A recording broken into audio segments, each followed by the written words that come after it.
Hey everyone, Egman here with another video, and today we're going to look at the Top Cut Dragon Ball Super Tennessee in-person event that happened this past weekend.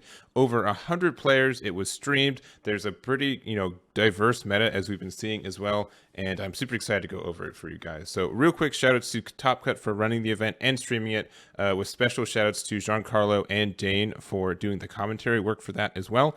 There's a link to the Twitch VOD that will last for, I think, 2 or 3 weeks in the description and in this document if you guys want to watch some of the matches. Also, shout outs to Giancarlo for posting these lists in the Facebook as well. So that's how I made this video and got all these deck lists for you guys. This document, which has links to all of the transcribed documents, will be exclusive to my members for the first 24 hours, and then it'll be posted in the description after that. So if you're a YouTube member with me, you can get access to this list, or all these lists for right now. Otherwise, you can find his Giancarlo's post for the paper pairings, or just wait until Monday for this video to have the free links. But going over it, looking at this top 16, we have 4 Gogeta Xenos, 2 Invoker with Mychal Kerrick taking the game, or taking the day, Hatchhyack at 2, which is surprising even at 1, and not even that it's the second place, which, spoilers, Ivo's only loss was against Mychal Kerrick in the finals. Definitely recommend watching that match at the end. It was very good. And then also 2 red U7 Gokus, a Sin Shenron, Aandroidd 21, Super Saiyan God Trunks, Blue Baby, Broly Swap, and AOD. So we've been seeing a lot of this where we have pretty much like the old guard of pretty much, I guess for this event, it's just like Sin and Gogeta. We didn't see any King Piccolo, which is a little bit peculiar. And then we see some U7, and then just a smattering of just a lot of, I'd say, like tier 2 lists with very, very good pilots. So we're going to go over the top list for each leader in this video as well. And we're going to get started with Mychal Kerrick's Aandroidd, not Aandroidd 16, but Invoker with the new Aandroidd 17. So this is the new tool that, is available to Invokers players right now. If your leader is a red Universe 7 card and you send this card from your drop area to your warp, your leader card gains Invoker until the end of your turn. So end of your next turn, which is quite a long time. Obviously, it just means for the rest of your turn, but like just being able to have this on your opponent's turn too. So I don't know. You'll see there are so many option cards in this deck. There are extra cards. Yeah, it's just crazy. Just so many extra cards in here. Being able to have a leader that says, okay, I can just play, if it's turn 3 and I use this Aandroidd 17 effect, I can do this. Like you'll see that there's no Vegeta 3 drops. It used to be a staple in this list to start getting your Invoker plays, but now you can just have up to 4 turns of this to be able to go off and use your effects, and that's incredibly powerful. So you can see how much of a difference just one card can make for the archetype. And from there, so making cards like Explosive Demon Wave, which I don't think people have been using as much, but now you can use it when it's free. 4 Roro Condemnations, which haven't been used as, I don't think they've been used at 4 as much, but now they are. Sleepy Boy Technique, obviously fantastic for getting that card draw, and Negate, and like this is such like, it's so good to have it always at 1 is very fantastic for what you're doing. We do have the Goku Rival Seeker. We do have one of the Energy Explosion. We have the Secret Rare. We have also the alternative 6 drop, which you're able to get a bunch of triple strikes with this too. Really cool, especially since like you're going to be using so many option cards, or sorry, extra cards throughout the day. You can buff this a lot. Get a lot of these activate main triggers, and I think that's probably how you can close out a lot of games with this too. So really cool list, love to see it. Side just has some more extra cards like Phantom Fist as well. If you have 4 more energy, activate this card from your hand by placing 1 red card from your drop. But you can also just invoke her. At the start of your opponent's next main phase, choose up to 1 of your blue energy, switch it to active mode, then choose up to 1 of your opponent's battle cards. So being able to like be proactive with this, and like you pretty much get the cost back for it free, which is nice, is really nice. Another one of these, in case you want to do just like the Catastrophic Blow damage, which obviously that this card did get eroded to have a limit 1, but it still can end games and everything else. So really cool to see this. We did see 2 in the top, and we're going to see probably more and more, I think, as this Aandroidd 17 gets a lot more use. Next up, we have Ivo's Hatchhyack list that got second place, only losing to spoilers, Mychal Kerrick in the finals. Definitely still watch that match, even though I just spoiled it. We do have, I don't know, this has been a deck that's seen off and on play, I think, for the last little bit. It is like a stun deck if you look on the front side. When a battle card attacks, the player who attacked can't attack with tokens or battle cards with the energy cost 7 or less, other than the card they attacked with for the duration of the turn. So like the original kind of build with this is it gives you like some big like 8 drops that have like dual attack, and like you're able to kind of prevent your opponent from attacking while also getting a lot of like damage for yourself. Also, when this, you know, this is a 20k attacker that also draws, which is kind of nice and puts some pressure for free on your opponent. And it's just a really, really grindy deck, especially with some ads in the last little bit. It's I don't know, it's picked up a lot of like little tech cards that even you don't even run the Hatchhyack stuff much anymore, which is really interesting to see. Like Lord Slug is like one of the few ones to just like you can play this for free, and then you can like pop like it's a max play Mayhaw for free in Archetype, which is kind of nice. But like the Hatchhyack stuff is actually just in the side and probably didn't see a lot of play for the day. But there's just a lot of cool text that you can get.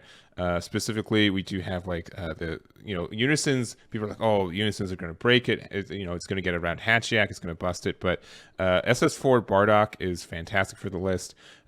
Being able to get your card draw when you need it, but also not being able to attack with battle cards unless it chooses one card. Like it just can like stun and them so much.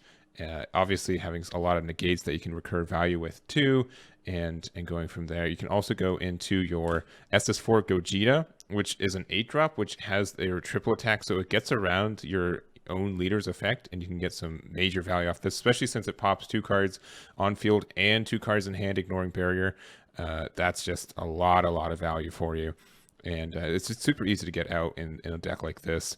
We do also have the new trunks as well that have dual attack that you can play this card from your warp. So since you're warping stuff from everything, and the fact that you're able to place cards back from your warp into their drop barrier is great. It helps you fuel your other plays and everything. We also have like the Crimson Hero Strike 2. We have like the Sin Shenron, which has like some crazy synergy with like the Spirit Boost, and also the 1-drop Ultimate minus Energy Powerball for free. Really fun deck. Running 3 Petrifications, which is just an absurd amount of value. 2 of the Deborah, which people don't use this very often. At least, okay, I will say, like I had to use the long search for the deck planet to find this card. So it hasn't been seeing a lot of play lately. I'll say that much. But really cool list. I'm sure Ivo has more thoughts on how it works and everything else. So I definitely hope he makes a video for it, and it looks really fun. Next up, we do have Nicholas McKinley's Gogeta Xeno. Nothing I would say too crazy in this list. It's the list of this has been, I think, pretty cracked for a while. With the addition of Supreme Kai Time, I do like this ad because it is just an extra 10k combos sometimes, because you normally have like really small hand sizes. Mirror is now obviously the unison people you've been using more often now. And then a couple of the Super Saiyan God Trunks for that dual attack and being able to refresh your drop area. I don't know. Gogeta's been good for a while. I think it's going to continue to be good if there hasn't been any changes to it. And it's a really solid list. I don't have paragraphs of it to say like I do like for a Hatchhyack list that tops, but I think it's a solid list, and congrats to Nicholas for running it. Next up, we do have this is Andrew Fulger's, and also I do want to mention real quick too. Looking at this top 8, we only had 2 Gogeta Xenos in the top. Like this is where the we have 7 different leaders in the top 8, which is fantastic to see. I really like to see that. So I think that's really cool. So anyways, going to the 5th place, we do have Andrew Fulger's list with Universe 7 Goku. The interesting ads that I saw for this one, it's not a lot, but the tech of the Android 18 Stalwart Assistant. This card's played, look at top 5 cards of your deck. Out to 1 Universe 7 card, any cost of 4 or less, or 1 red unison. Most of the time people play the Gohan, and I don't understand why this would be better than the Gohan, despite, unless, is the Gohan like a 4K, and this is a 5K? Other than that, I'm not immediately sure why you'd want to run this. I mean, you're not running the skill list package either, and unless you want to find your 2-drop unison. Yeah, I guess, can Gohan find the unison? I guess he can't find that, right? So there we go. Android 18 instead. But that's like the only tech that I see. Most people still run the Gohan. And then in the sideboard, we do have like some additional text. I do like the Shin Noble Supremacy tech from here. So this is an old card that I have to reread, but when this card is played, you get to draw 1. And then when you have 3 or less energy, when you play this card, activate the skill. Your opponent can't attack with battle cards at any cost of 7 or more until the start of your next main phase. So if you're going against something like Sin that, plays their big old 8 drops and you drop this, they can't do anything about it. And they just can't swing with it, which I think is cool. And I think that's a fun tech to add to the list. And maybe not specifically this one, but it's something that I'll probably open my eyes to for future stuff. So congrats to Andrew for his finish with Universe 7 Goku. Next up, we do have Marquis McKinney's Sin Shenron. The only Sin Shenron in the top. And normally that's about right. We see about 1 or 2 of these top 16s. A lot of one-ofs I've noticed. This is a really particular list when it comes to ratios, seeing a bunch of one-ofs. Also running the Harbinger of Ruin. We don't see a lot of this one as a promo. Active main once per turn, choose one of your opponent's choose one of your cards in rest mode, place it in owner's drop, choose one of your opponent's cards and switch to rest mode. And also, when this card is removed from your battle area by opponent's skill, add up to 2 yellow battle cards with 1k power or less from your drop area to your hand. So I mean, if you're using the effect of your Sin Shenron to play it for 6 and go from there to play this, I think that's fine. You can also, I believe, play this off the ball, between 2 and 4. So you can play this off the ball if you want to as well, to get some additional disruption with it. So interesting tech there. Though I will say this is probably somewhat more aggressive. There's no Unison to awaken early with this. There's also no Cell Xeno. The Pan is the secret rare of choice, so it's interesting ratios for this, I guess, for that, because you also can go into the 9-drop, but it looks like it's just kind of like in the middle of the road, not hard committing into going long or hard committing into like finishing, being very aggressive with it. So a unique build in my mind for that point, and a lot of one-ofs in the side as well. So that is Marquis's list, and then we have Rohit's list right here. So this is Aandroidd 21, and Rohit. I think of a lot of Jared Lopez for him, especially because they're both playing like blue androids, like blue-green androids, and they played each other in the North American Nationals this last season. So looking pretty similar. I think the only new tool is the Kusu Angel of Universe 10. So counterplay, you get to play this card, and then if you have 1 or more multicolor energy when this card is in your hands played or used in a combo, your opponent has to choose one. And so being able to use the Aandroidd 21 to get the additional untap. I do like this card too. Sorry, I'm thinking Aandroidd 18, which Rohit switches between Aandroidd 18 and 21 a lot, but just the clone token archetypes. But yeah, being able to get this to be, I believe, a cost 1 and to get some free discard from your opponents is kind of nice in a deck like this. But yeah, obviously Rohit's been playing this list and similar lists to this for a very, very long time. So happy, still doing well with it. There is the new Aandroidd 18 combo card or super combo card that comes out next set that gets the untap as well. So I'm not sure if that would be a big boon in this list, but just looking at it for verbatim, I would assume it'd probably be a little bit helpful and maybe a consideration for it. But that's the list. Congrats to Rohit with it. Nothing. I know he likes his blue impulse, so it's so weird that this is a green card, but it's called blue impulse. Rant over. But next up, we do have fellow Stage 0 teammate Isaiah Herring with a top 8 with one of his favorite leaders, if not, I know he's been talking about the Super Saiyan God Trunks for a while. I don't know the particulars of this list, but I know that we will probably do an interview with it very shortly. So I will make sure to update the document with some links to videos to talk specifically about this. But this is an interesting leader that it has blocker, and being able to kind of protect your unisons from that, get your spirit boost and everything else with it. It's a really fun leader. It's really cool. And it's kind of more like a mid-range deck than aggressive most of the time, is based on my experience, which is somewhat rare for black. Black is usually very aggressive, or has like the or swings like the Hatchhyack way, where it's very control heavy. But I think Trunks having this kind of like mid-range, like unison based archetype is really cool, and I'm happy it did well this weekend. So congrats to Isaiah, and look out for a video from him.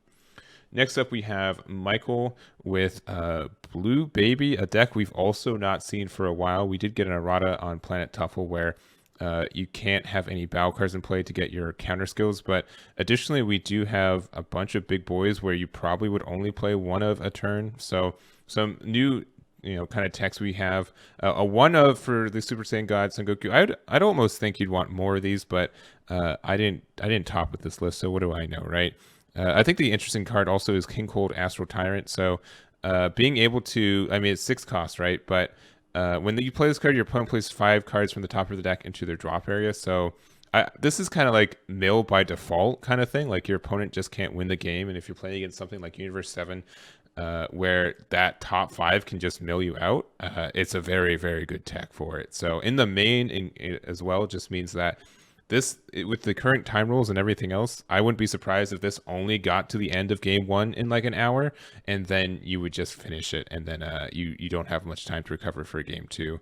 But yeah, obviously a bunch of obnoxious cards. We have Oceanus, we have Son Gohan, counter negate. We have the Kale for everything else. We can refresh our hands with Great Apes. Revenge Big Bang Attack. Like just a lot of value in a little deck. We also have like Aandroidd 17 for that.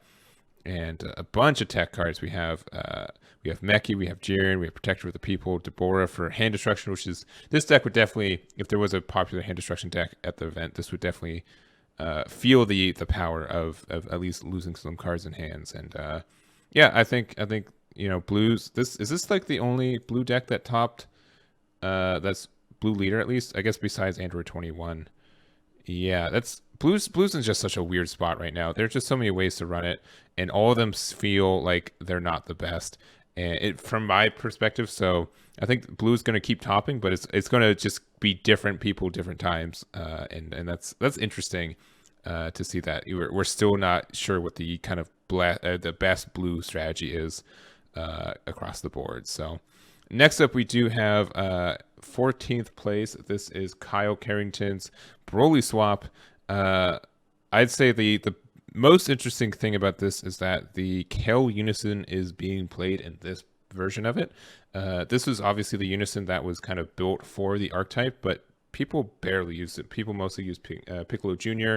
or I think the one drop Unison is also Piccolo Jr. From the Giant Force. So it's really interesting to see having the Kale be played in the list too. We did see the errata of Planet Vampa as well to try to rein this deck in, but I mean Red's in such a good aggressive spot right now. They have so many tools still. Broly swap is kind of like one of it's kind of like hand destruction too sometimes, so it gets a lot of power from getting ripping cards from your opponent's hand, even if just temporarily. And I don't know, I think Red's topped like every event in like the last year, which has not been the case for the years prior. So yeah, Red's still in a really, really good spot. So congrats to Kyle. And then lastly, we have Hector Moyano. So actually Ivo's son playing AOD. Still, this is still one of my favorite like pet decks to have, and it's, even though it's to me a pet deck, it does well sometimes. Like it has a lot of power. It does like one or two things, but the things it does are fantastic. Aandroidd 13 being able to disrupt your opponent is great. We do have the new baby Janemba card that helps us go through our plays, which also with combo attack Janemba. So the combo here is that you can choose one evil incarnate or demon card in your battle area other than copies of this card, return to owner's hand, play this card from your hand, then add up to 2 cards from your life. So you can bounce back copies of this itself, and then you can play them again next turn because this is an evil incarnate. And it's also because it's a Janemba, so being able to get the free swing, and then you can get some cards to life so you can awaken and everything else. So like turn 1, you'd be able to play like a Bobbity, turn 2, you play this. And then you put it back to your hand with this, and then everything else. Luckily, this does have a limit 1 on the offering, so you're not just like dropping like 3 offerings in one turn, but it's pretty strong. And then it looks like the additional tech of Great Saiyaman 2 Budding Hero, so you can get a skillless card back to your hand, and then you can play copies of this. So if you get the Janemba out for 2, then you can do like there's just a bunch of plays you can get with this. So really interesting tech choices, and agent destruction's always, I don't know, it has like a great power level, and some decks just still can't combat that output. And Pand is probably like one of the best kind of secret rares it got, since you're going to have a wide board most time, and being able to just play this for free for a 40k swing, or have that attack so you can go one more turn is great for you. Nothing more else. For Lord Slug is ambitious, I would say. No actual super combos. That's a really interesting choice. And you do have some Boos on the side. We do have some Vegetas, and also some Trunks counterplays if you do slide into the Boos as well. But congrats to Hector for that. And that is the video for you guys. Again, thank you so much to Top Cut, Giancarlo, and Dane for hosting the event, running the event, commentating the event, getting these lists out for us. This document will again be in the description of the video. 24 hours after the video is made, and it will be member exclusive before that. So if you guys check my YouTube community tab, you'll find a link to that there. And that's all I have for you guys. So thank you guys so much for watching, and I'll catch you all next time.